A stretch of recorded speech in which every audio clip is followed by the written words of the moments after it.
lead, I will follow anywhere that you tell me to. If you need me to be with you, I will follow.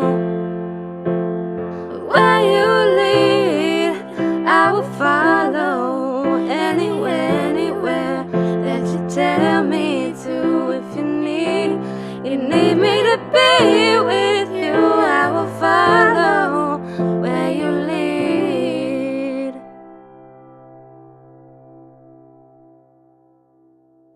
My name is Jane Masse, but I was born Doris Marilyn Jane McNaughton. I was born June 4th, 1941 in Exeter, Ontario. And I was born in an old age home, and I slept my first 2 nights in a dresser drawer. And my mother was Noreen McNichol. My father's name is Lorne McNaughton. And when I was born, my father was overseas in World War II, and I never met him until I was 4.5 years old. But the funny story about that is he was being shipped out and got the news that I was born, and him and a friend stole a motorcycle and went AWOL, came to see me, and they were in the brig all the way across the ocean. They were peeling potatoes and doing all kinds of stuff just for doing what they did, because my dad wanted a girl, and of course there was 3 boys and then me, so I was always a little special to my dad.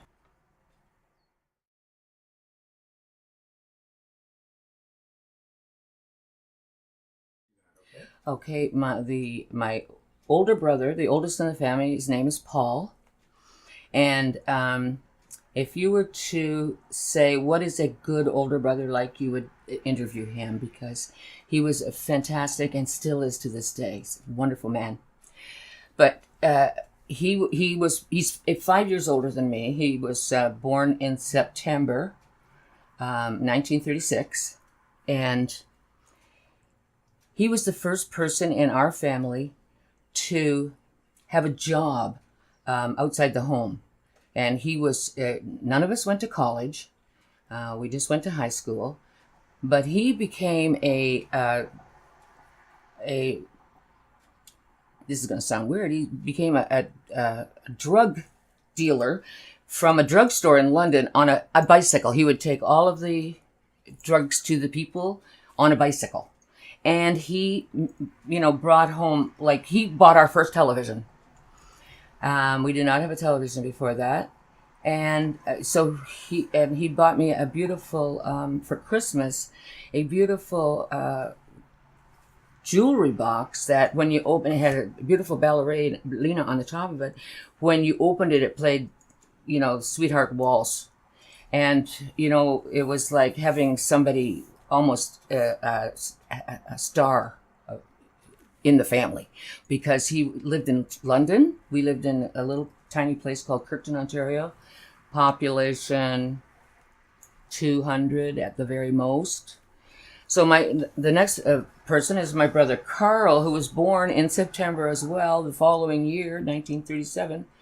And he's like what you'd call a very, very shy person. And very talented, though. He was like my mother. He plays the fiddle, and he makes it talk. He's unbelievable on the fiddle, and my mother taught him how to play it. The next one in the family is my brother Bill, who was the renegade. Anything went wrong, it was Bill behind it, and he was born in July of 1939. And he was a rapscallion. I got a little tricycle when I was 4 years old, and he found something in the little garage we had and painted everything green. The wheels, everything. Painted it all big gloppy green. My brand new tricycle. So he was always, and they were the boys, I'm telling you, except for Paul. Paul always has been and always will be probably the great guy. The other guys, they absolutely, played havoc with my mind. because Mom and Dad would leave them to babysit. And they would do things like, well, you know, you have to play a tune on the piano. And I go, well, I don't know how to play the piano. And they go, well, that doesn't matter. You better get something going. So they were like that. But so then there was me.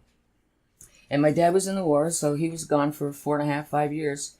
And so I was the mother's helper. It didn't matter that I was only 7 or 8. You know, I had to do everything. Helper, we took in boarders. They were paving the highway through Kirkton. And my mother took in, there was 15 of them. She did their washing. She made lunches, breakfast, lunch, and dinner for them. And of course, we had no running water. So everything was done, and I had to do it, help her, which I did. And it actually worked in my favor because I really have a good work ethic. I don't complain about what I have to do. I just go ahead and do it. That's right. So after the war, my dad came back, and when he came back, his father, my grandfather, McNaughton, gave him the mill in Kirkton, and the house. So my dad got that after the war, just handed to him. And it was a grist mill, which is a mill that makes food for animals, cows. It's called chop. And he ran that. And it had a huge motor in it that made a lot of noise. So no matter where you were in that area, when it wasn't doing that, it was either lunchtime or day was over. So you knew as kids, if that stopped, you better get home because Dad was coming home for dinner, and you know you had to be there. So so then after the war, so now it's 6 years later, my sister Joan is born, and she was born at home. And so it was more work, I must say, but it was great. And then very shortly after, like the next year, my sister Yvonne was born. And they were pals because they were born very close together, the same as my brothers were. I was kind of the odd one in the family because I really didn't have anybody to play with in the family. And I was more the mother's helper anyway. So as a result, I don't think I ever learned how to fight, you know, because I didn't have anybody to fight with. I wouldn't fight with my brothers because I know that they would, you know, make it hard for me because they used to have to drive me to school on their bicycles, you know, on the crossbar. And Paul, perfect. Carl and Bill, not so. They would take over every little rut in the road and go fast and swing around and try to make me crazy. And they'd say, you better not tell Mom. And so I would say, I think I'd like to walk to school. And she said, no, Bill's taking you. And Bill's in the background giving me that hairy eyeball. You know, you better not say anything.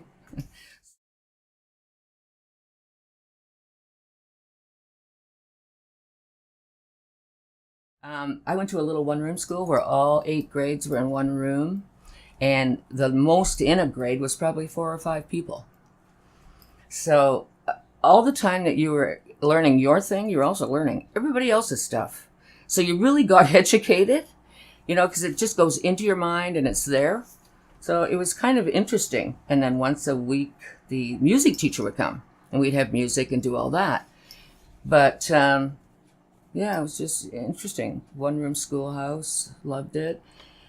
And, you know, I liked school. I liked history. History was my favorite subject. And then it was high school. I went to high school in Exeter, South Huron District High School. And never went to college. Never. We didn't have the money for anybody to go to college. Because I know if anybody should have gone to college, it should have been my mother. She could have been running a company today, you know, but we didn't have the opportunity.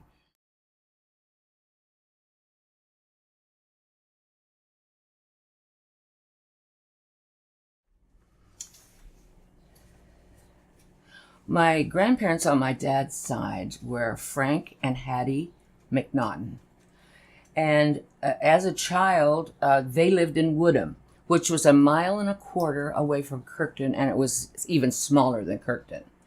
Just a little community. My grandfather, in his earlier years, that was the mill he ran. And he ran a mill. That was his forte, if you will. And that's why he gave it to my dad. And after that, became a beekeeper and made honey and sold it all around. And I remember that as a kid going into the honey house and bees all around, but they weren't interested in me. And he would give you the beeswax that was still hot. And you would chew that. And it would be like gum, but it was like full of hot honey. And it was quite amazing. And my grandmother, they were strict religious people, to the sense of this: you don't do anything on Sunday, nothing. If you need to have something done on Sunday, you do it on Saturday and make it work. And my grandmother wasn't what you'd call overly enthusiastic about having her grandchildren around. But she always managed to make sure that if you went there, she would put you down at her little writing desk, which was the one kind of, you folded down like this, and it was called a secretary in those days. And she had a tin of crayons. And they were big. And I never saw big ones before. And there was even a pink one, which was like really mind-blowing in those days. You never saw pink. But anyway, she'd give you a piece of paper and you'd draw something for her. And she would sit over on the other side of the room at a table with a tall stool and work on crossword puzzles. And that's what I remember her for. She was always doing crossword puzzles, and she made the best oatmeal cookies in the world. And she had a little tiny pantry, and you'd go in and it was a big crock with a plate on top. You'd take off the plate and she would go, okay, you can have 2 cookies each. And I've never tasted any since. I don't know what her recipe was, but they were the best in the world. And that was one of the things that you always wanted to do when you went there. Now, my grandmother got a disease, and I wish I could remember what it was. I don't think it's Huntington's, but it's something. She couldn't talk. So for the last 5 years of her life, she couldn't talk and really do anything. And my grandfather looked after her. And my dad lived 1.25 miles away. Everybody else was gone into other parts of the province. But he looked after her. He's going to his honey house one morning and falls dead of a heart attack. So the people call my dad. And my dad goes and he has a brother and 2 sisters, Roy, Doris, and Nina. And they lived in like Woodstock and Ingersoll areas. It wasn't far, but they all came. And so all of her children walk in the door. And she says, for the first time in 5 years, Frank, which was my grandfather's name, and went dead. They were buried together. It was a double funeral. They died on the same day. Okay, now the grandparents on my mother's side were Walter and Evelyn McNichol. And my grandfather, McNichol, was a fiddle player and could play the fiddle like nobody's business. It was all, not violin music. It was fiddle, down home, clogging kind of music. And he went around in the area back in the day when there was no television and all of that, and was the entertainment. He was like the rock star of that era. Would go to people's houses. They'd be having parties. And who accompanied him on the piano? My mother. From when she was like 8, 9, 10, 11. She'd be out. That's because of that, she never went very far in school. But she was a very smart woman anyway. But yeah, and he made hard cider in the basement. And that was the drink. You never went to a liquor store. You never went and bought booze, really. You did your own thing. And my grandmother did not drink any alcohol at all. And the one thing about Evelyn is that my mother found out when she was to get her old age pension that her mother and father were never actually married. And it became such a big thing that, first of all, it was shocking to my parents. It wasn't that shocking to me because I wasn't thinking in those terms in those days, but it was kind of shocking. And so since I've gotten older, I've wanted to delve into who was Evelyn Willison. She was born apparently in North Dakota. And back in, when they were putting the railroad through to the coast, my grandfather was part of the crew. And they had these canteens along the way for the men that were working. They'd get so far, and then there would be this canteen where there was soup and sandwiches and all that kind of thing. And she was one of the people that was working. And her and her brother had walked across the border, because in those days there was no border between Canada and the United States. And they ended up in Calgary, and she got onto this canteen. And since I've been trying to find out who she was, because my mother tried to get a birth certificate of her, and they said, well, all of that was in an old schoolhouse and it burned down. We have no record of her at all. So it's very hard to go on onto the sites that look for people, because I don't really have. I don't even know if anything she told everybody was actually the truth. Maybe her name really wasn't that. Nobody checked. We just figured, well, they're married. They're here. So it's always been a mystery to me, one that I cannot solve. But it's an interesting story. I mean, if I could write a story about it, it'd be great. But I don't know if it'll never be solved, I don't think, because my mother is dead. Her sisters are dead. And I think they were told a story anyway. They say, well, this is what happened. She left home, and in those days, if you left home and you were a girl, they didn't speak to you ever again. And I would always think, I would always ask my grandmother, like, what was your kitchen like? I wanted to get a picture. And she would tell me, and I said, well, what was your grandmother like? And she said, well, my grandmother smoked the corncob pipe. And I never went any further than that with her. I should have asked so many more questions. I feel so sorry for myself that I didn't, because I would have loved to unravel who this woman really was.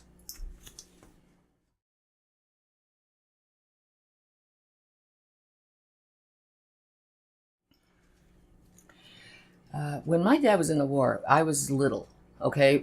I was being born as he was being shipped out. So all the time that I was growing up, my dad sent me jewelry. He sent me little rings. And I had this image of him. I knew he wore a uniform. And when I was 3 years old, I had pneumonia. And I was hallucinating. I had a high fever. And I saw my dad standing at the foot of my bed, and it was just a man in uniform. And he said to me, it's going to be all right. And I came out of the thing, I got better and everything, but I'll never forgot that. And it was just because I think I was hallucinating, and it seemed like he would be the one that would come and tell me it's going to be okay. Because if I had tripped over him, I wouldn't have known it was him. I didn't have any idea what he was. And he wrote letters. My mother had a box full of letters that he would write to us, and he would always want to say, your daddy misses you, and it was always really beautiful letters, and all the wonderful things that he would write. And you would think, yeah, from a soldier's perspective, it made sense of all the things, and we all just loved hearing those wet letters. Mother would read them to us, and it would always say somewhere in France or somewhere in Holland. It was never he could never give away where he actually was. And so he would send me these rings. And one time, Mother took us to to Grand Bend, which is a resort, kind of, the beach. And Mother said, make sure you take off those rings before you go swimming. Of course, I didn't, and I lost them in the water. And I really feel bad about that. I always think of it, that they were such a precious thing. He sent all the way from wherever he was. He would think of me and buy me something, because and I'm telling you, until the day he died, every time I would come into his view, even sometimes when he was having dementia, he always said, Doris, Marilyn, Jane. He was always so happy to see me, and he always gave me my full name, because that was it. That's what I was going to be called. There was no doubt about it. And You know, he was, my dad was a funny guy. He was very dry sense of humor. And, you know, he never took the spotlight, ever. But he could make you laugh just if you were sitting beside him. He had a little commentary going on. And he would just be so funny. So, and he would always say, his thing at New Year's would be this: we are so lucky. And I always thought that was so profound, because we were. None of us had any major diseases or had any limbs had to be taken off, or we didn't get in a car accident. And that would be his speech. We are so lucky. And I still remember, you know, when he was having dementia, he was as cute as a button. Because, of course, he had nothing to worry about. He didn't have to pay rent. Nobody was harassing him. He just didn't remember anything. And I think for us, it was hard. But for him, it had to be real easy. You know, he had no troubles. And he always said, see Mother on the way in? And he said, I think she's having a lie down. And the first time he said that, I said to him, Mother's gone. And he went, are you telling me she's dead? And I went, yeah. And he said, well, I'm a son of a bitch that I don't remember that. Never said that again to him. I always said, yeah, I think she is having to lay down, Now, my mother was a interesting woman, because she was so talented in every possible way. And I mean, she did homework with us. It had to be neat. Had to be legible. There's no way that you're handing in anything to your teacher that isn't. You don't know me scratching out. Everything had to be perfect, and to this day, I am like that. I do not have anything going anywhere that doesn't exactly neat as hell. It is, and she taught us all that. And she was, she could play any instrument you put in front of her. She could play the violin. She played the bagpipes. She played the guitar, piano. Didn't matter. And you could just hum a little tune. She'd sit right down and play it. And she could cut hair. She cut everybody's hair in the village. She could sew. Her sister didn't want us to go to a dance and had nothing to wear. Sorry. My mother found an old overcoat that had orange satin lining in it. She made an outfit for her. No pattern, no anything. Made it beautiful, and it was for my Aunt Elsie, who has like red hair, and this orange dress. She was like, I'm sure the belle of the ball, and it was just out of an old overcoat. My mother was like that. She could do anything. She really, really could, and she was a marvelous woman. And when she died, she went into a coma, and I left work. I said, I have to go. I have to take personal time. And at this point, my dad was in the home. And, he was going to be going in the home. And my mother was in the hospital, and she was in a coma. So I went up to the hospital, and I thought, and there was my mother lying there. And at first I felt weird. I didn't know what to do. And I said to a nurse, do you think my mother hears me if I'm talking? And she said, well, we hope that they do. We think yes. So go ahead and talk if you want. And so I had the opportunity, and hoping that she could hear me, to tell her how much I appreciated her. And it was wonderful for me, even though within the next day she died. But I had that opportunity, even though she wasn't talking to me, to be able to tell her how much I thought of her, how much I loved her, and what she did for me, and what she did for the whole family. I mean, she was a rock. And so I had that opportunity, and I'm glad that I did, and I hope she heard me.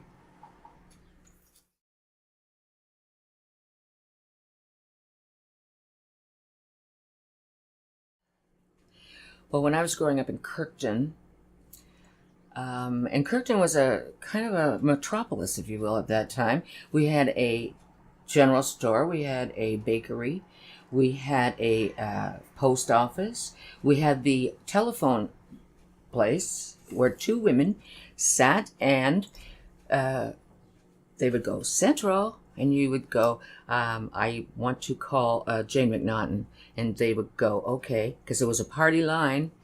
It was two longs and a short. So if you got two longs and a short coming on your telephone, you knew it was for you. And you went and you picked it up and you did this. And this was the telephone here. And that's the kind of a telephone we had. And and we had a veterinarian and a doctor. So everything was cool. And so my best friend's name was Helen Humphreys. But her dad called her Pickle. And so we all called her Pickle Humphreys. She was my best friend. And her father was the baker. He had the bakery. And he had trucks that went out around and delivered bread and pastries and all that to the farmers. And one of his trucks, he updated his trucks, and the back of that truck was like a little house, which he made into a house, little playhouse. So we played for hours in that little playhouse. And we would do that, and of course, he had no swimming pools anywhere, and so you did the tub out in you'd put water in a tub and sit in it out, and it would kind of warm up with the sun, and that was your thing. And because it was a small community, all the kids got together. We'd play hide and go seek with like maybe 15 kids, and you could hide anywhere you wanted, and that would take like hours. We would have fun doing that, and we also played scrub, which is a baseball and a bat, and everybody runs and says, I'm going to be catcher, I'm going to be pitcher, I'm going right field, I'm going third base, and you picture things, and then I'm going to be at bat. And we played that, and I belonged to a girls' softball team because I was pretty good at the softball. And they would come and get us we'd all sit in the back of a little pickup truck, and we'd go to different places in the community, 5 miles away here or 5 miles away over there. They had their girls softball team. And so we did that. And in the winter, we would skate to school because there was a creek that ran all the way past the school and all the way down where we were. And we'd put on our skates, get on the creek, skate to school, take off our skates there, put them on there was a big register at the back of the schoolroom that was heating the schoolroom. We'd always put our boots and our skates and everything on that, and they'd all be nice and warm and everything when we went home. And we'd skate home. And then one day somebody decided, hey, wouldn't it be great if that big church shed, the church shed where they would park, what if we turned that into a rink? And they did. And they made a beautiful rink in the church shed. And because it was big. And they had a little place where you could put on your skates. And that's what we did. Our main thing in the winter was skating. And there was also the man that had the farm just outside of Kirkton. He had rolling hills in the back of his. And that we would always go tobogganing there. And we called it, the man's name was Tufts. We always called it Tufts Valley but it wasn't. I'm sure if I went to see it today, it's probably like a culvert. We called it the Valley. We would do that all day, and skating. That was our main thing in the wintertime. In the summertime, we played scrub, like I said, or hide and seek all around the town. And that was our thing. And because we didn't have television yet at this point.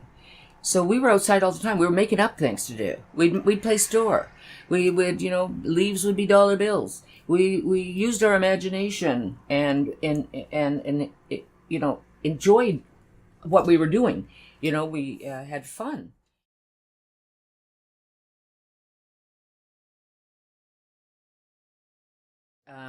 Like I say, we had that one-room schoolhouse. And then it got time and I tell you, the first day I went to school, Paul took me to school by the hand. And back in those days, you started school when you were 5 years old. Like I started when I was 5. There was no kindergarten in those days. And I managed to go through that, and then it was high school, and I had to get on a bus and go to Exeter, and high school was great. I loved high school, and like I say, my favorite subject was history, and always has been, always probably will be. And I loved my history teacher. He was a great guy, Mr. Wooden, who ended up eventually being the principal of the school. And we would, and this is really true, and it's not very nice, but it's actually true. We would get money for a ticket for the canteen. And they would punch the hole in for Monday and Tuesday, and you always knew Monday was spaghetti, Tuesday you always knew what was happening. But we didn't want to do that. We would take that money and not buy the ticket, and we would go down to the Berkeley, which was a hangout, and we would buy one package of cigarettes between all of us girls, and we would we'd have a cigarette and drink Pepsi Cola. That's what we did, instead of eating lunch in the cafeteria. We did that for probably all through high school, and I don't think my mom and dad ever knew, because I could always rhyme off what was on the menu, because it was the same every week. And that's where I met my husband at high school. And in high school, my best friend name was Carol Ann, but everybody called her Liz because she looked exactly like Elizabeth Taylor. She was gorgeous. And, you want to hang around with somebody gorgeous because, you get to meet all the right people. And we would stay overnight at each other's houses, and do that. And actually, if I can go back a bit, when I was a kid, my cousin, who was closest to me in age and who we paddled around all the time, drowned. And that was my first feel and knowing of death and what death looked like, because it was shortly after that my grandparents died, so I knew that. And when my grandparents died was the first time I ever saw my dad cry. And but my cousin was she was 9, going to be 10, and and drowned in a farmer's pond. And it was so shocking and horrifying. I didn't know what to do with it. And they laid her out in a coffin in the school room, and all of the school children were there too.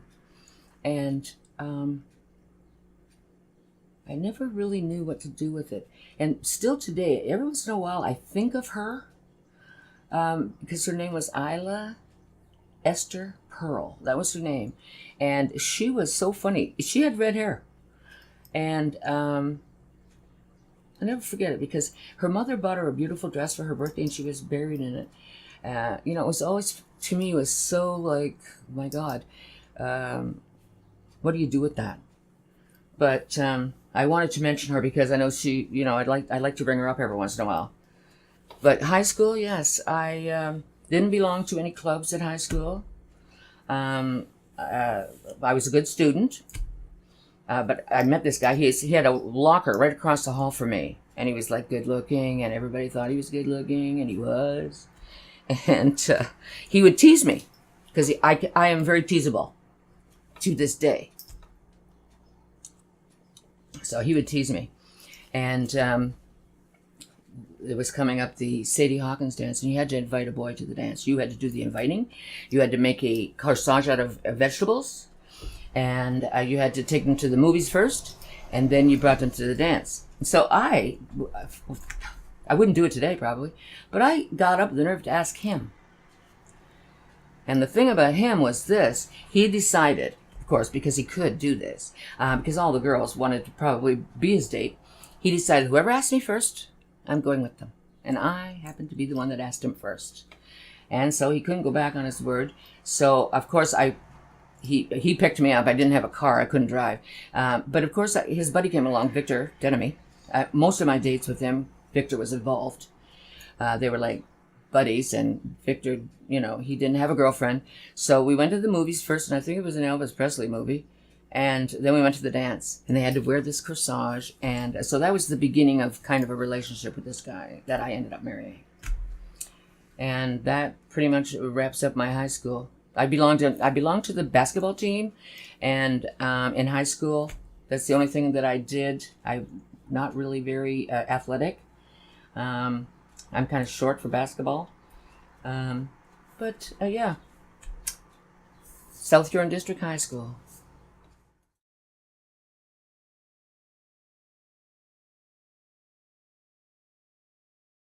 When I was a teenager, we wore saddle shoes and bobby socks and crinolines and poodle skirts and neckerchiefs, and we had a habit of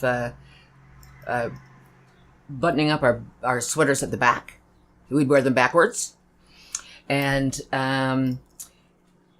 the popular thing was in those days, the rock star of the day was the DJ on the radio, and you belonged to the club.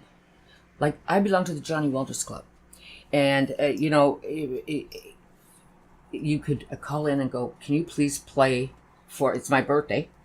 Can you please play my favorite song?" Which was probably Dean Martin singing. Back in those days, there was no rock and roll. Really. But, so we had that. And then it kind of morphed into, from saddle shoes, they went into white bucks. And that was the thing of, the white buck shoes, was the singer of, Pat Boone. Pat Boone was this really, really, clean cut, didn't wiggle, didn't do anything like that, and sang really, really kind of romantic songs. And he started wearing white bucks, and so that was the next thing that you got, was the white bucks. And you still had the bobby socks. You got rid of the crinoline, and you started wearing pencil straight skirts. You kind of were a little bit more seductive. And they had dances at the high school. They were called sock hops. You took off your shoes and you danced. And that was when, rock and roll was kind of coming in, and we were all learning how to jive. And every Saturday morning you watched the American Bandstand once you had your TV, and all of the people of the day came on there. You just watched it you just never missed it. And you learned all the dances that they did. And, you felt like you were definitely part of the whole scene. And, I just to point out that you don't really know what impact you have on people. You're just going along in your life. But about 5 years ago, I was visiting my ex-sister-in-law, Pauline, in Michigan. And one of the aunts that lived in Windsor died. And who I knew, and I knew the whole family because, of course. And so I went to the funeral, and one of the girls there, that was a small girl when I was dating my husband, and she said to me, "Oh my God, we thought you were a movie star. We couldn't get over your sweaters." Oh, and she went on, and I was like blown away. And that's just something you just don't really know, the impact that you do have on people. You're just like doing your life. It was kind of neat, to think, wow, I didn't think I looked like a movie star. You know what I mean? But just to mention that, because it's interesting. It's interesting to know what people really do think of you. Like later on when they meet you and go, "Oh my God, I remember you."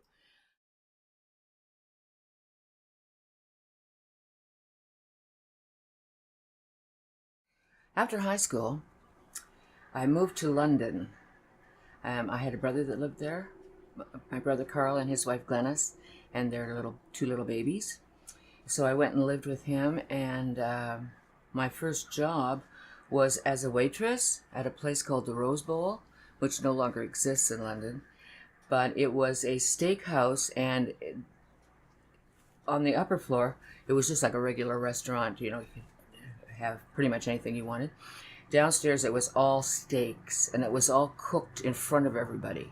It was quite a unique place. And at that same time, my future husband, by the name of Jane Masse, moved to London as well. So we were really now dating. And he was working at a place called Wolverine Tube. And he was just he was actually doing an accounting kind of job, and he wasn't an accountant, but he was doing whatever. He was managing to make it work. And we belonged to a bowling league. And then the big star of the day was Buddy Holly. And he was coming to London. And so we got tickets and went and saw Buddy Holly, and it was like amazing.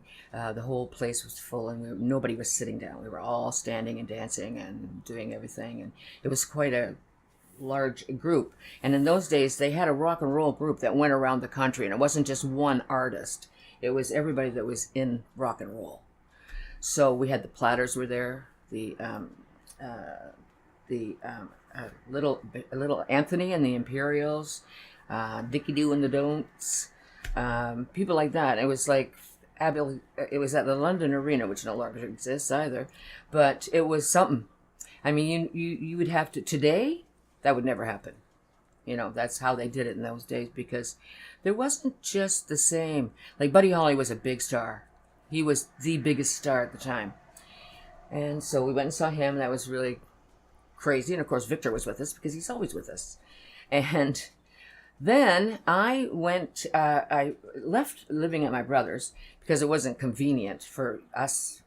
They didn't really have the room. So I met a girl at the Rose Bowl that worked there too. So the two of us decided to get an apartment. And we actually answered an ad that was in the paper, and it was to share a house with two other girls. And we called and got it, and it was way out London East.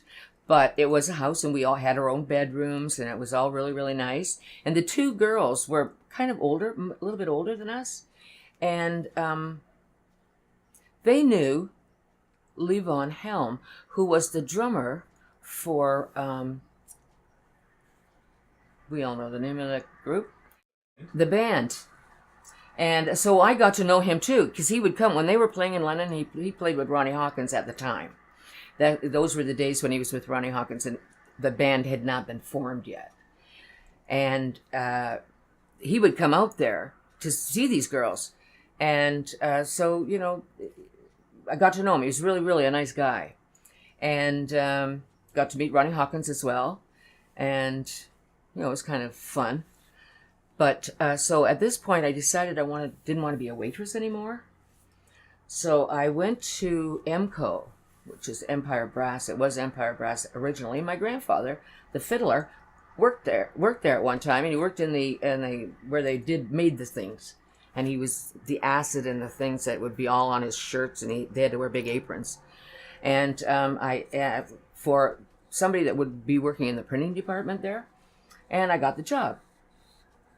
And so I was in the printing department. What I had to do, because they had branches all across Canada, EMCO, and price changes would come from head office, which was the head office in London. And so all these updates would be printed off, and I would have to collate them, because there was a collating machine that you run with your foot, and you pick up 5 things at once, and you go do this, and this is what you do until you get all of them done. And then I would have to stuff them in an envelope, and before I stuffed them in the envelope, I'd have to go to a dressograph machine. These are antiques now. You know, I'd shoot it through the thing, and it would, you know, this is for Ontario and Quebec. I'd get all those guys, and then it would be out west, and put all those ones in the little tray that had those addresses. You'd shoot them through, pile them up, put them in, then you'd stuff them, and then the little guy from the mailroom would come along with his cart and take them away. And that basically was my job, because there was always something like that going on. Price changes, right? So, and I was at EMCO for quite a while. And at this point, we decided, those 2 girls that we were living with, they were leaving London, so now we had to find another place. And she, in the meantime, got engaged. So she was going to be living with this guy. And so I ended up living with Marg, John's sister, and 2 other girls, Diane Teal, and we had an apartment on I forget the name of the street, but it's in London. And so I decided I'm going to try working in a bank. So I went to the Bank of Montreal, and they gave me an IQ test and all that, and I got the job. And so I was a bank teller for the Bank of Montreal. And I was that until I got married. I was the bank teller. Once I got married, because, as sometimes happens, I was pregnant when I got married. And so I really couldn't work because my firstborn, Connie, was coming along. So I did not work from that point on until the children were grown a bit. And then I worked for the Conservatory of Music. And but back in the early days when I was just newly in London, John and I were now an item, and we went bowling once a week. We went to the movies. Those were the days that the movie was the big thing to do. Everybody went. It's not like today, where you can get it on the TV. So it was a date night, and the other girls, one of them got married, and Marg was doing something. She was moving to Michigan, and so now I had to find another place to live. And I hooked up with this girl. Her name was Mary Margaret, and she was a comedian. She wasn't, not as a job, but she just was. She was really, really funny. I had a really good time with her, and stayed with her. She was a nurse, and she worked at the hospital, and we were together. We even moved from that place to another place, and then it was time for me to get married. So that marriage thing was coming up.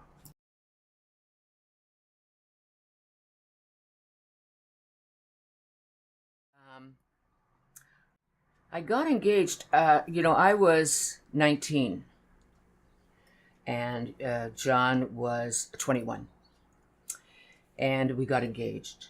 And like I said, I was pregnant, and so he was Roman Catholic, and I wasn't, and you couldn't be not Roman Catholic if you were going to get married to a Roman Catholic. So I became one. I became a Roman Catholic.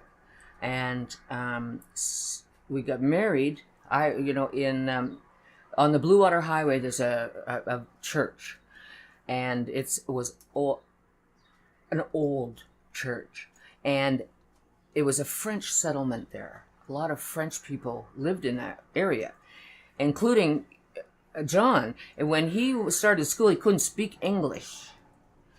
They spoke French. That's what they spoke. And even after he learned English in school, his mother said a lot of things in French. And so it was it was a French settlement. But it was back in the day when the Roman Catholic Church was in Latin. So you never really knew anything that you were saying. It was in Latin, and it was the priest, his name was Father Poisson, which is Father Fish in English. And he was an old priest. And we got married on the 22nd of April.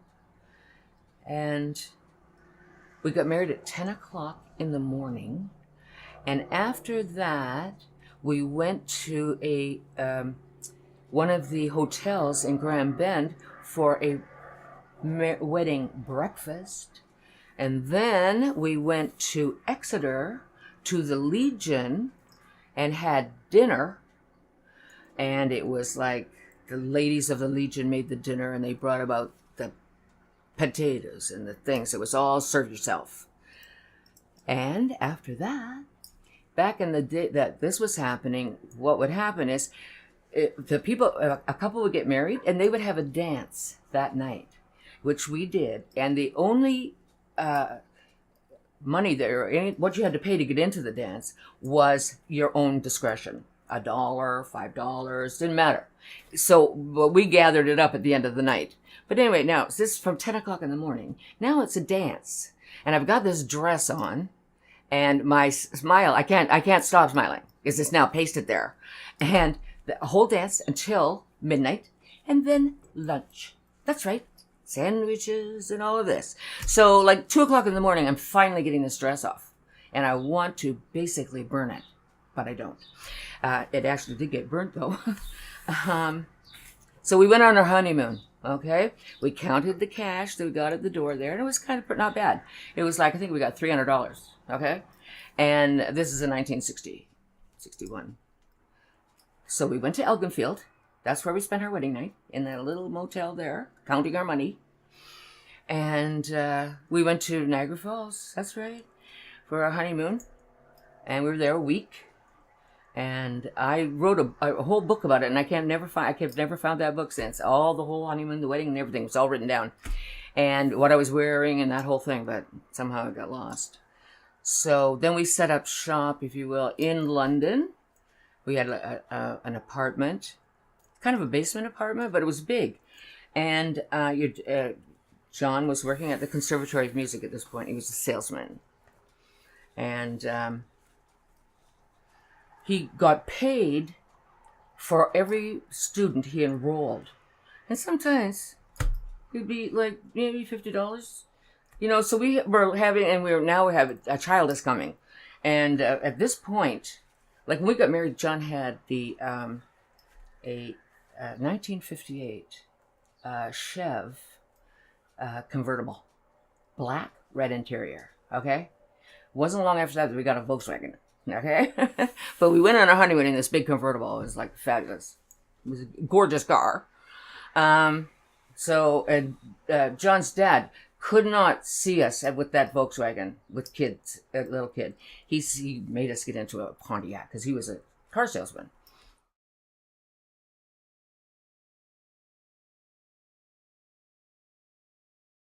Okay, my children. Connie was born on September 23rd, 1961.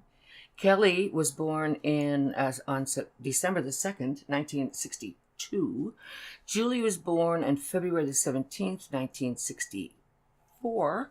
And Penny was born on June 23rd, 1965. So it was like very rapidly, I had 4 children.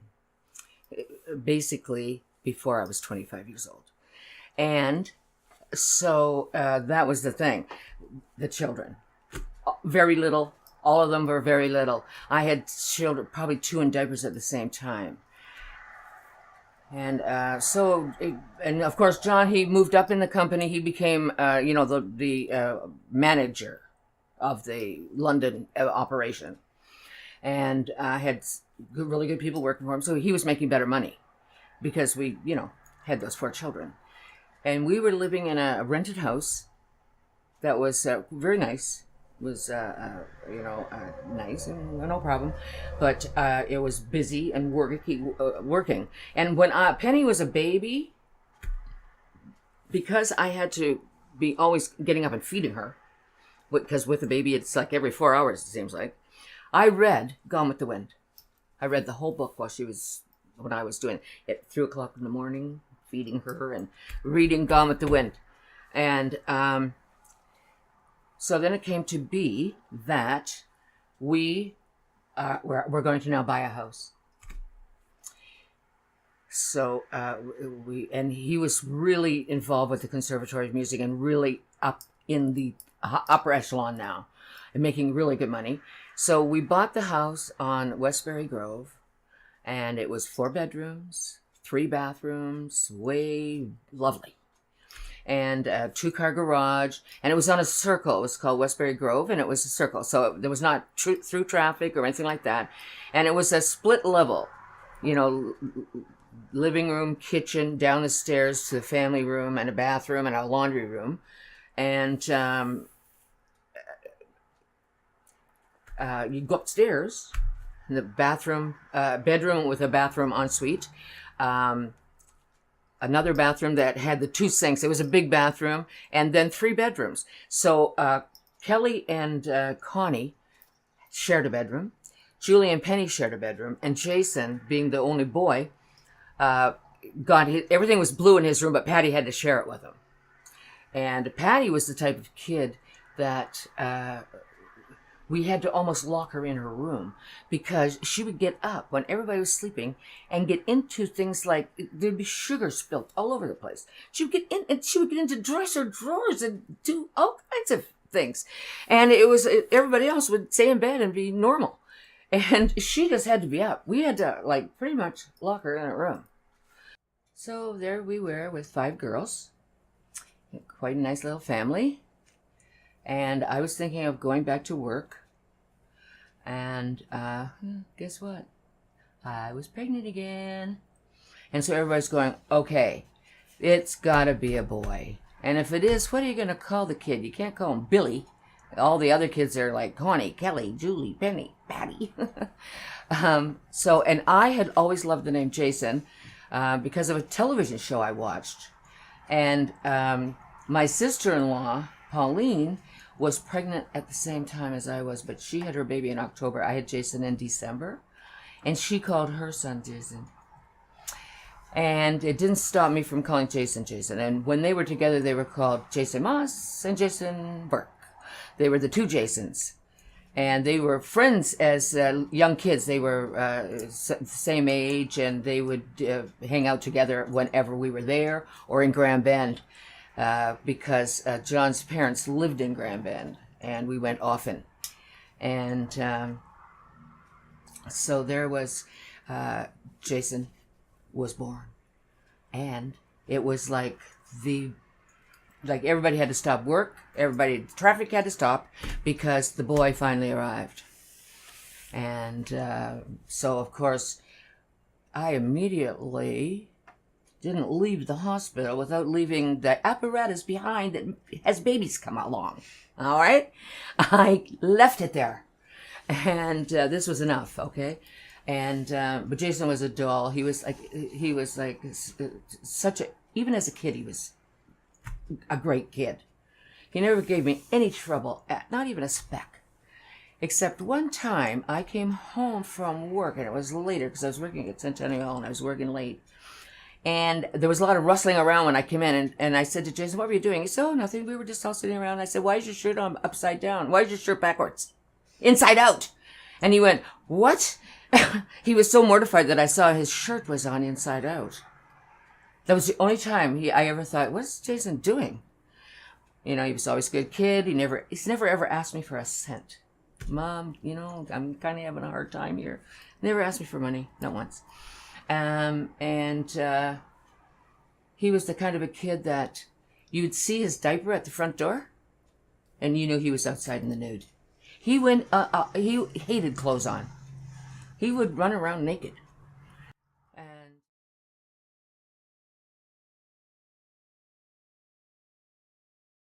three. And John and I were going to visit his parents in Grand Bend. Connie was 13. And she was going to babysit them. And by whatever, they decided that she was going to make French fries in hot oil. And in the meantime, the Brady Bunch was on, and they were all down there watching. She forgot about it. And Jason happened, who was 3 at the time, happened to come upstairs, and he went running down, "Fire, fire, fire." And they come up, and the grease had caught fire. And we had never, ever had that little talk. What do you do with the grease fire? Yeah, don't put water on it. You put a top on it. But, you know, we'd never had that conversation. Connie thought the best thing to do is put water on it. It'll stop it. It just made it worse. So it's now going up the wall and onto the ceiling. And she calls Grand Bend, Connie. And she said, "The house is on fire. The house is on fire." And John said, "Just get all of the children and get out of the house.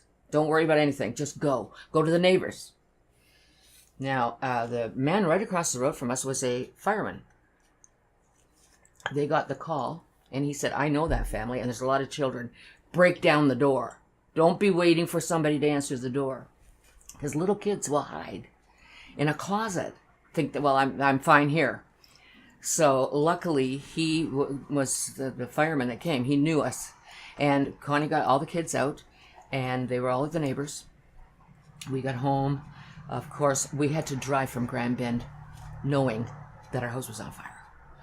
And we called ahead to the police, there was the OPPs, that please meet us because we have to get back to town. We have to get back to London in a hurry. We don't want to be stopped and we don't want to have anything, you know, traffic lights, anything. When we came to that traffic light at Wortley Road, we just went back in through the bank and around and, you know, got back on the road. It was the longest ride of my life. just not knowing. And we get there, of course, there's all the fire engines on the street and all the thing, and they contain it in the kitchen, but there's smoke damage all over the place.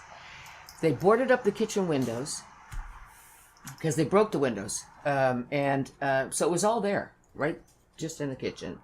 And we decided, we farmed out our children to wherever they could. I went to stay with John in his apartment, and along with Jason. The girls went to pals that they went to school with, and they were staying over there. Thank God, because the people that were right beside us on Westberry Grove woke up to their whole wall being completely red. And they looked out the window, and our house was completely on fire now. There was a spark in the attic. Because we had the fire general, you will, the guy that checks the fires to see what happened. They were there for a week and determined that there was a spark that was left in it. It just got fanned a little bit by the wind, that it became a thing. And then so now our house was on fire. The fridge was now upside down on the floor. The place was a wreck. And we went and looked at it and was like, oh my God, like, really, what are we going to do? We had insurance. That was good. We went and checked into the Holiday Inn, not the Holiday Inn, but the Howard Johnson. It's being paid by the insurance. We stayed there. And John decided to sell the house as is. You want to fix it up? You can. And somebody did.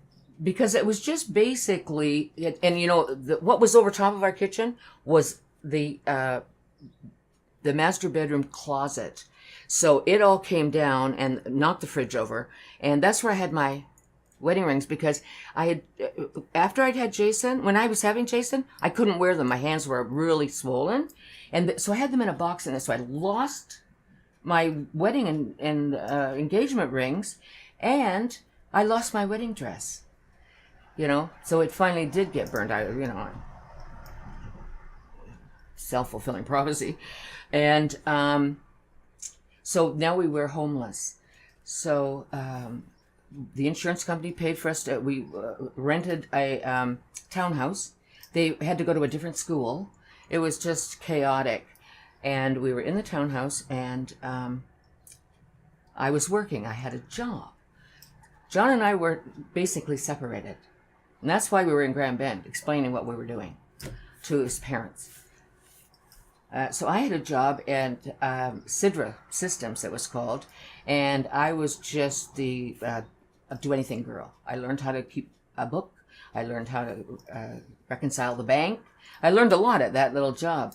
And so now it's like we have to find a place to live. And we have to take into consideration that there are 6 children that are quite young, that need a yard, number one. We can't be having it has to have a yard, and I have to be able to deal with it. So we get 431 Chester Street, and it served us well, but it was falling apart when I finally sold it, because I didn't have any money really to keep it up. But so we moved in there, and that, I think, is where all the kids relate to that house, because they were all old enough to understand it. They kind of remember Westberry Grove. I know Connie does, and probably tries to shoot it out of her mind because she was babysitting at the time, And but they all recognized that was our house, 431. We all called it 431, and we never ever said anything but that. It was 431. And they went to the Catholic school, even though we never went to church. But we gave them the opportunity. You can start off at the Catholic school. You don't have to continue if you don't want to.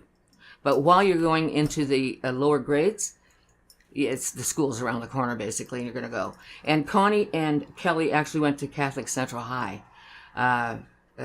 Julie and Julie did as well. But Patty went to South. She went to a regular high school. Because we were basically not religious. We were nice people and all that, but we never went to church.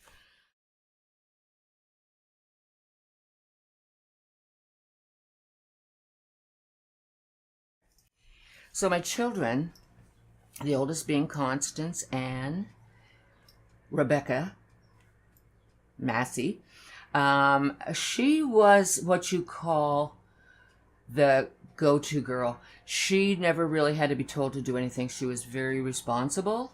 She helped me out a lot. I didn't have to ask her or cajole her or do anything. She was just always there and always willing to help me. And of course, through all of that, we have built quite a friendship as well as mother-daughter, because, you know, she was always mature and responsible. You never really had to be worried about Connie. She had girlfriends. She, of course, because she's a fun person to be around. She's witty and beautiful and all the great things that you want in a daughter. And she fulfilled them all, and she was really, really good for me and to me, and I never had to worry.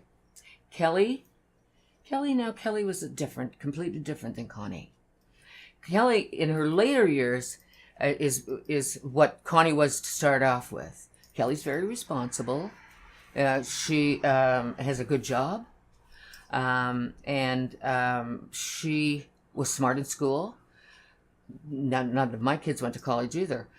Connie did eventually, but Kelly, she finished her grade 12 and started working. She worked with her dad for a while. She worked in Toronto, and she worked at the Toronto Stock Exchange doing something in the basement kind of area, not doing anything with the stocks, but keeping track of stuff. I'm really not sure how to put it.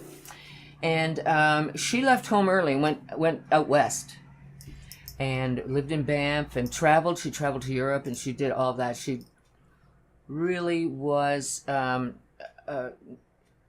loner, kind of. Her and Connie, being the two oldest and close in age, they fought a lot. They were the fighters. They didn't get along that well. And so that was their relationship, and it's not today. Today they don't fight with each other, but it was a kind of a, yeah. And then Julie, oh yeah, Julie. Julie was the kind of a kid that when she was 5 years old, she sold a city directory to somebody down the street for $0.25. She said, "Yes, I'm selling these books." And the lady said, "Really? Okay, so I'll take it for $0.25. What's your name?" "My name's Connie." Never gave her real name. I mean, that was Julie. Julie was beyond her years in whatever. You know, she was bored. You had to always be doing something with Julie, because she would get bored very easily and could go off on the wrong track. You know, I mean, her and Penny, oh my God, the two, like, they were like Butch Cassidy and the Sundance Kid in diapers. One time, they broke into a neighbor's house. Not broken, the door was open. They walked in, and Penny was in diapers. They were little kids, and they spilled milk. I had to go and clean it up. And somebody said, "Well, I saw the two little kids. One was in diapers. They went into the house." I mean, this is a thing. And they looked around and didn't steal anything, but they got knocked over the milk. Milk was all over the floor, and they picked up something that was all the knitting needles, and all the needles and everything was on. It was in the milk. And there was witnesses to who it was that did it. So I get that lovely phone call. "Oh, you know, your two children wrecked my house a little bit. You got to come over." I had to go over and clean the whole thing up. And they were, yeah, Penny and Julie. Penny did everything Julie did, and all of that. And, you know, they had those days. But Patty and Jason, they were born later, so we were living in a different spot. And Patty didn't talk for the longest time, because we all talked for her. We'd go, "You hungry?" She never had to go, "I'm hungry," or make a noise. We all did it for her. We couldn't believe it. She was everybody's baby, Patty, because she was little. You may have heard different, but she was a really tiny little girl. And she was our little pride and joy. We doted on her. And then Jason came along, and he was like, you know, salt of the earth, and it still is today. And his little personality was he did everything right. He never caused, like I say, the only time was that shirt. But there was one time I couldn't find him, and because I would come home from work, within 2 minutes, Jason would be home. He would see me come home, and he would be right there. And this one time, that didn't happen. And I was worried because that wasn't right. Jason was always in with eye shot of the house, and when I got there, he came right home. So now I'm starting to really, really worry, and I say to Connie, okay, like, this is not right. Jason should be home. And I called my sister, and she came over because she had a car. And I said, we'll go look around. So we picked up Patty, who was at his girlfriend's house, and Patty's going, oh, I wish I would have been nicer to him. And we're all thinking he's dead. And it's just a horrible situation. And we go around by the school, and I can see him standing over, watching people play ball. And I know it's him because he used to stand with one arm behind his back, holding onto this arm. That's how he stood. And I went, oh, my God. And he comes up, sauntering up to the car, and we're all going, Jason, why didn't you come home? We're all freaked out. And he went, well, I told Penny what I was doing. And we went, what? Went home to Penny. Oh, yeah, that's right. You did tell me that. Oh, my God. Having children. But anyway.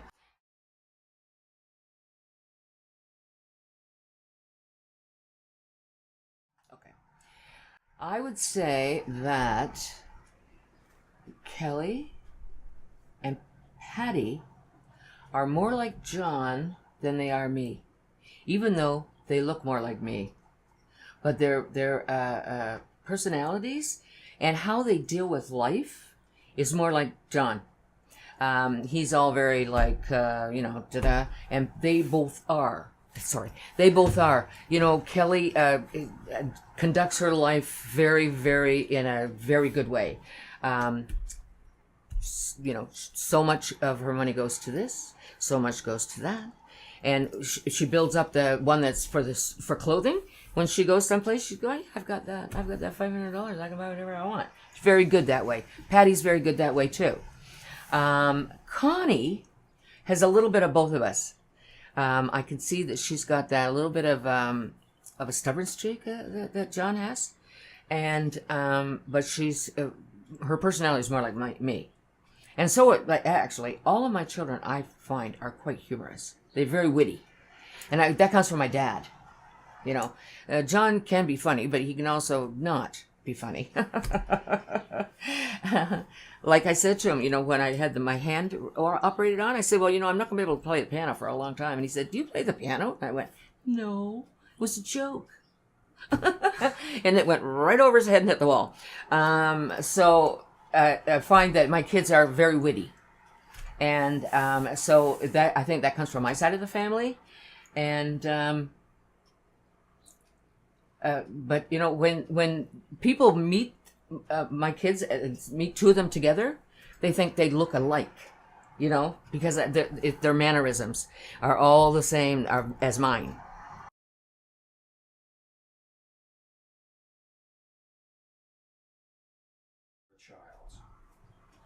Well, I guess my hero would be my mother. Role model, would be her for sure. But my favorite movie star was William Holden, and still is today. I love William Holden, and so any kind of movie that he was in. Actually, when we were young, living in Kirkton, we went to a movie every Friday night in Mitchell. We'd all get in the back of the truck. We'd all go into Mitchell, and so that's where my love of the movies came from. My mom and dad loved movies as well, and every Friday night we went to a movie. So I find my kids like movies because I do, and they like music because I do.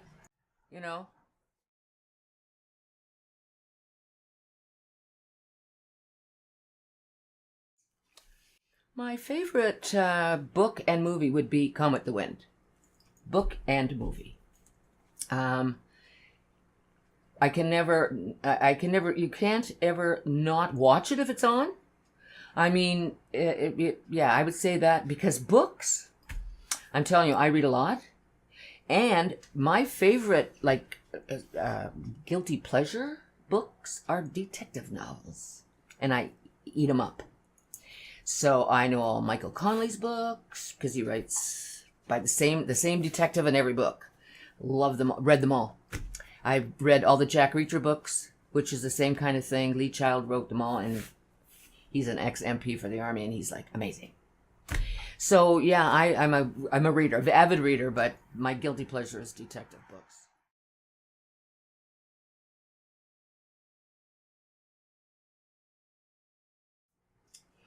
When was I the most happiest? I want to say last week. No, that's a good question. I think I was the happiest when I was on my own. My children were grown, and I was able to start a job at that Canadian Tire that changed my life. I think that's when it was. I mean, I was happy all through the times that I had my children, but not every day and not all the time. So I think my happiness is when I finally was on my own after raising the children and had a good job. And the saddest, I guess the saddest day of my life, there's more than one, I'm sure, but the fire, very sad, because it was all gone and it was beautiful stuff that we had. But then the death of my parents and the death of my sister, Yvonne, who was a troubled soul and kind of threw her life away. And I feel sorry for that, but that was very sad too. That was a sad day. Yeah, that made me sad. And the scariest, I'll tell you the scariest, was when I was living in Simcoe, and my children were little. The only ones I had, though, were the 4 oldest ones in Simcoe. And we rented a big old house. And my sister Yvonne, that I just talked about, came on Easter holidays. She was going to high school. She came on Easter vacation to stay with me because at that time, John worked out of town. He was home Friday night and left Sunday. So I've got all the kids, and Yvonne is there, and we decided to go down to the restaurant and have lunch, buy the kids French fries and do that. And we had 2 of them in a buggy, and 2 of them were walking.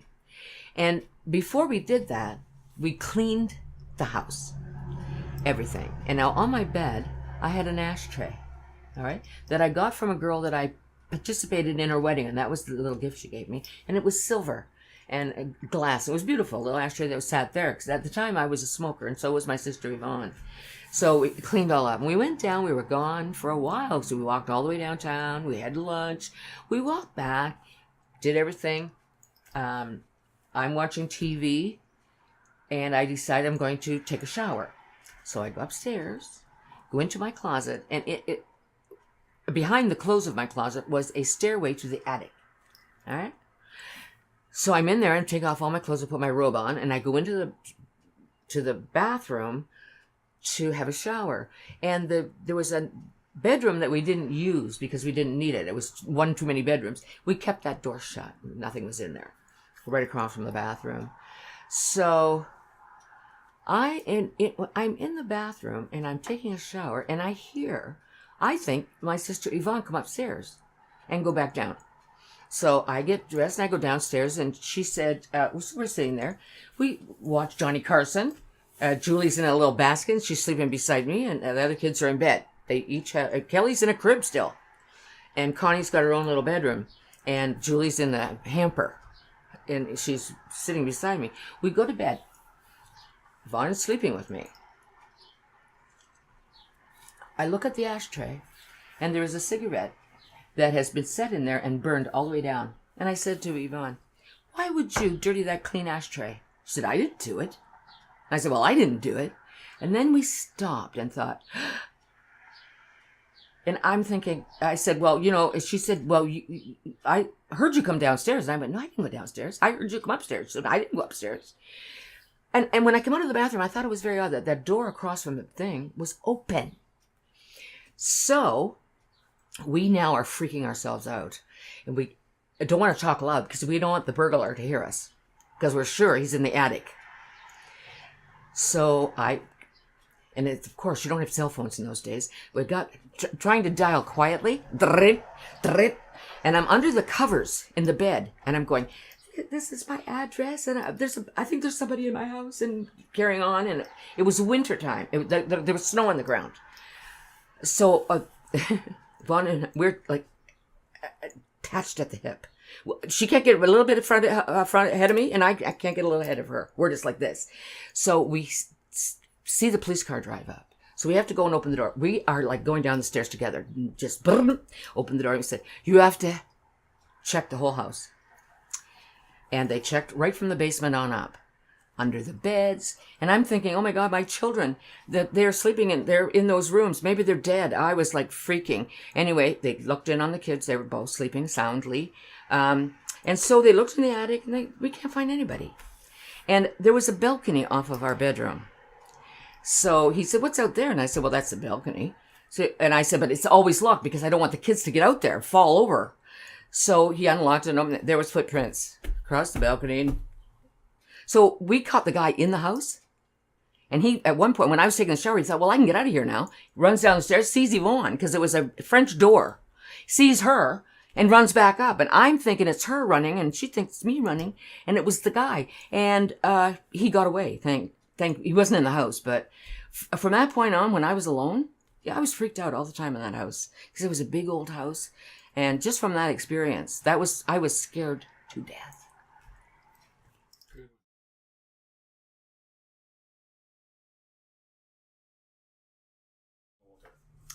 Okay. The best aspects of getting older is that you continue to learn and you are happy about that. To me, that's the best. And that you can be more comfortable in your own skin. You've gotten rid of a lot of demons by the time you get to this age. The bad thing about it is written all over my face, but I like to take a minute and say, every one of these lines obviously meant something. I don't know what it was, but that the part of getting old, I think, is that you face your mortality. And every once in a while it scares me. I think, well, yeah, I'm not going to see whatever my grandchildren do in life to be whatever they're, going to be. I can only just go so far with them because I'll be gone. And that's one of the aspects I don't like. That you start to realize, hey, couldn't you guys have had children a lot earlier? Because, I said to Julie, that's rude that you had Genevieve that it's so old. You're so old. I'm so old and she's little. I'll never see anything that she does. So that's the one I don't like. I don't like the mortality thing about it. And that I won't see my grandchildren have babies. I don't know.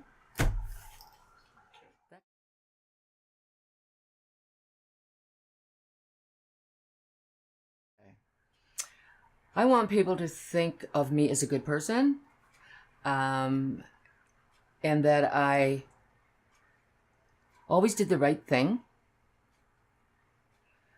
And that I respected my parents, and that I'm a good friend, and that I love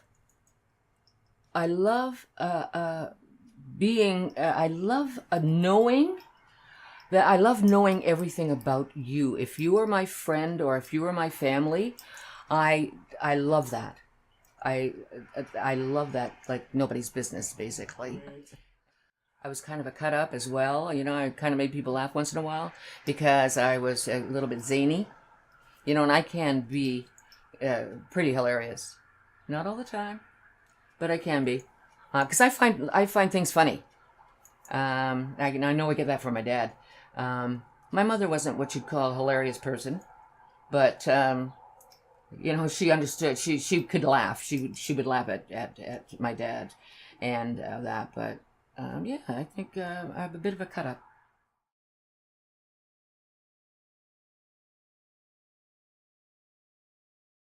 That's what we say in the biz. That was one of my things to say for sure. And if it was something I was trying to explain to somebody or something, I don't even know how I would say it actually, but there are moments. I say it all the time. That and something else that I say that's kind of off the wall is I don't say fresh air, I say French air. I say French air, and it's just something I say. And what other things do I say that are kind of stupid? But people would say, "Well, that sounds like Jane." Oh yeah. Now, if I'm playing cards, this I got from my dad. You know, and I'm losing. What you say is, towards morning, the farmer gets lucky, because my dad would say that when he would be playing poker. That's what he was saying. If he was losing, towards morning, the farmer gets lucky, because it conjures up an idea that somebody's taking advantage of the farmer, but he gets lucky eventually. Towards morning.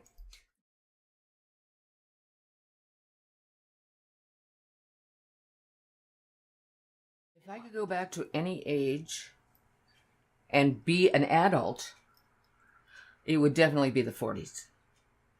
I think that I was just a baby in those days, but the whole era of the 40s, with the big band music and all of the war songs, were all very romantic. And it was kind of a romantic time, even though there was a war going on. And I think the styles and the music and I think they were dynamite in the 40s. I think it was one of the last really great times.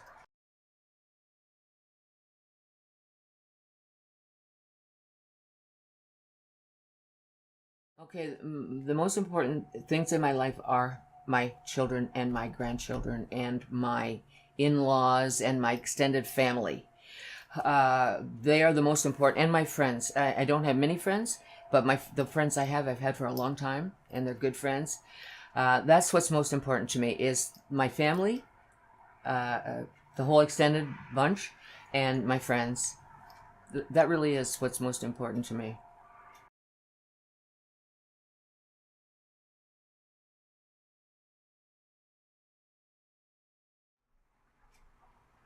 I guess it would be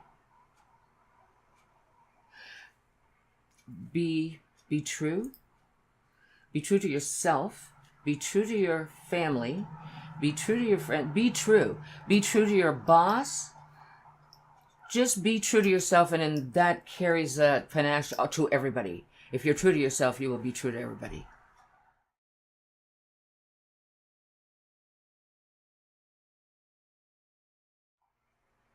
And I guess it would have to be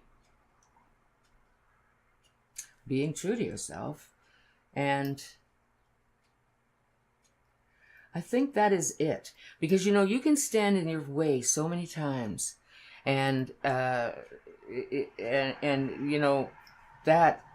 does not make, eventually you probably will be successful. But in the short term, and how you should carry on through it, is definitely that. Just be yourself. And be true to that. And be proud of it. And I think that's it. It's like pretty basic. Pretty basic. Thank you for being a friend. Travel down the road and back again. Your heart is true. You're a pal and a confidant. And if you threw a party,